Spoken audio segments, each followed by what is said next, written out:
in Rakonda village located in Doma Mandal of Parigi constituency within Vikarabad district. Government school conditions are alarmingly poor despite the government's push to make government schools competitive with private ones.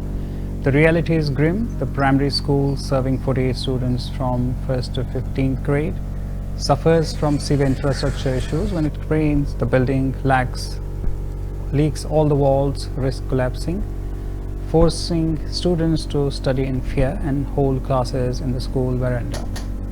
Previous schemes like Mana Guru Mana Badi and Amma Adarsh School have failed to address these problems. Parents are now urging high authorities and public representatives to not just repair but to construct a new school building to ensure a safe learning environment. దోమ మండలంలోని ఈ రాకొండ ప్రాథమిక పాఠశాలలో నేను 6 సంవత్సరాల నుండి పనిచేస్తున్నా.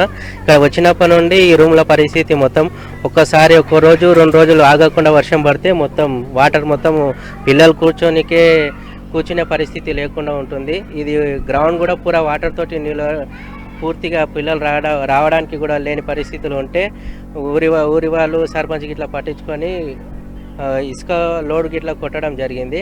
కాకపోతే ఈ వాటర్ ఇది అస్సలైన మేజర్ ప్రాబ్లం అనేది సాల్వ్ కావడం జరుగుతలేదు. పిల్లలు కూర్చునడానికి కూడా ఇబ్బంది పడుతున్నారు. మొత్తం వాటర్ అనేది పైకి వెళ్ళి కారుతున్నాయి. అది ఒక రూమ్లో అయితే పెచ్చులు ఊడి కింద కూడా పడ్డాయి. అయితే ఈ విషయాన్ని ఎన్నోసార్లు మేము మా పై అధికారులకు రిటర్న్గా కానీ అన్ని సమస్యలు ఏ విధంగా ఉన్నాయో అవన్నీ కూడా మేము చెప్పడం జరిగింది. వాళ్ళు కూడా వచ్చి పరిశీలించి దీనికి నెక్స్ట్ వచ్చే దాంట్లో కూడా దీనికి ఈ ప్రాబ్లమ్ని సాల్వ్ చేసే విధంగా చూద్దామని వాళ్ళు హామీ ఇచ్చి పోవడం జరిగింది. కాకపోతే వర్షం పడ్డప్పుడు పిల్లలు రావడానికి భయపడుతున్నారు.